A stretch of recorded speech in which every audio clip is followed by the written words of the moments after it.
Masamang balita mga minamahal kong kababayan, Luzon, Visayas at Mindanao at sa ating po mga OFW at balikbayan po. Isang napakalakas na lindol po ang tumama po sa Mindanao, 7.8 magnitude guys. Kaya ingat po tayo at manalangin palagi.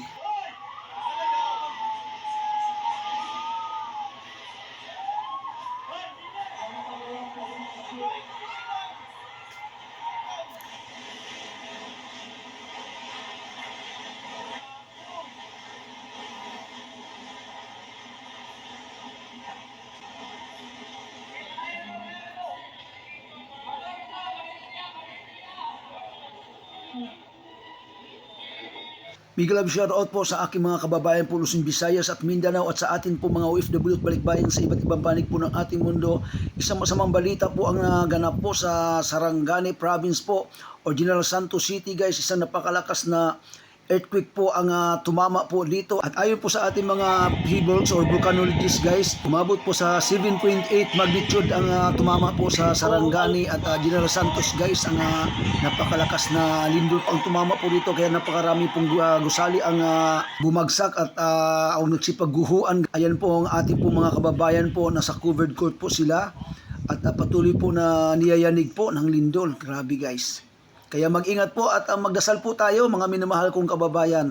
Siya lamang po ang pwede natin sandalan sa mga panahon po ng ito. Kagipitan po. Napakalakas po ng earthquake po na ito. Ingat po palagi mga minamahal ko.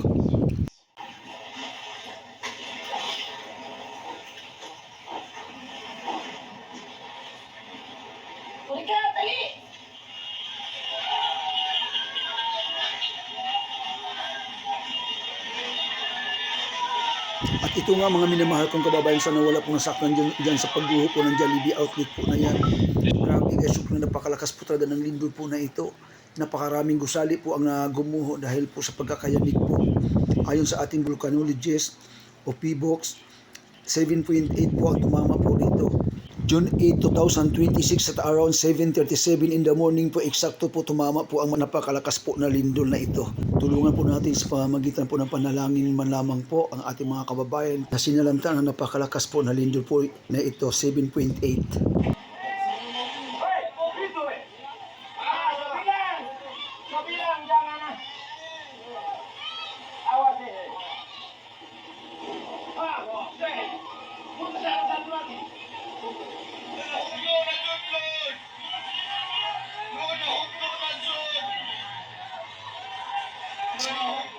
At ayon sa balita, mga minamahal kong kababayan, isa na po sa ating mga kababayan doon ang kumpirmadong patay at daan-daan katao na po ang nabalita po na injured.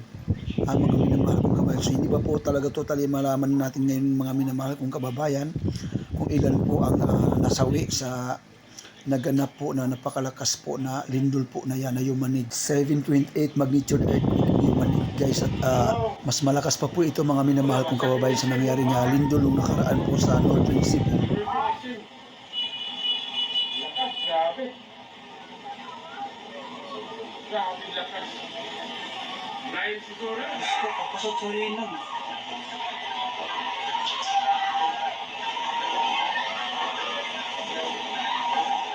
At nagbigay na po ng babala ang ating gobyerno doon sa mga nakatira po sa baybaying dagat o sa coastal area ay magsipaglisa na po muna doon at pumunta po doon sa matataas na bahagi ng lugar sapagkat may duda na magkakaroon po ng napakalakas po na tsunami dahil po sa naganap na napakalakas po na lindol po na ito.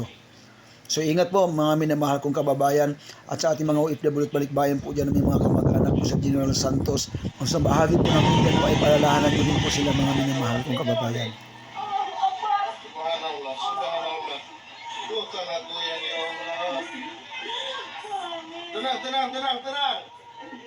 Tenang.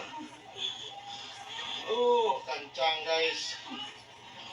Oh, chicken house. Parang Lauren.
Simba siya.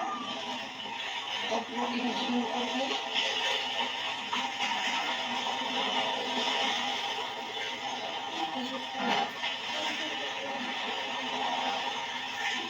Suga eh, dapat ba? Sabi na kung may nagtawag sa ako Ayon sa balita mga minamahal kong kababayan, 130 people po ang confirmed injured sa General Santos City po mga minamahal kong kababayan. At ang airport po ngayon ay temporary close po muna airport po ng General Santos City. Dahil po sa naganap na napakalakas po na lindol. Sa kasaysayan po ng Mindanao guys, ngayon na po nakaranas ng ganung kalakas. Dong, balay ka natin sabit.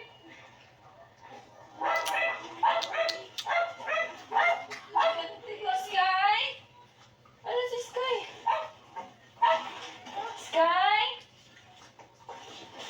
Wala lagi si Sky, te. Siguro, Nan. Wala, basta kami si Bosak ko.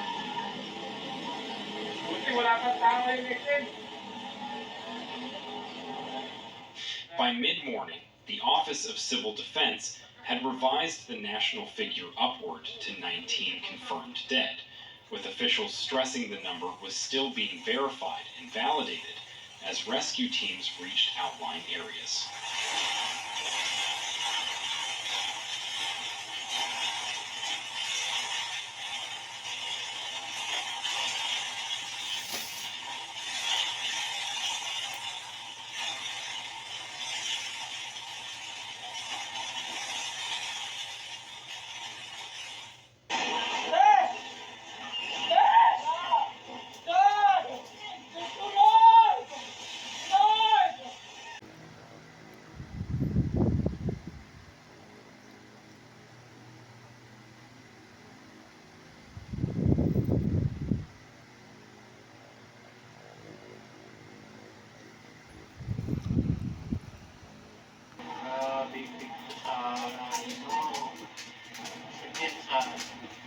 Ang focus ani Jollibee. Ako na kayo lupit. Jollibee. Kaya sa ito. Bakit mamati, bagaw?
Ayan mga minamahal kong kababayan, tulungan po natin ang ating mga kababayan sa Mindanao na ipanalangin din po ang kanilang kaawa-awang kalagayan po guys, no.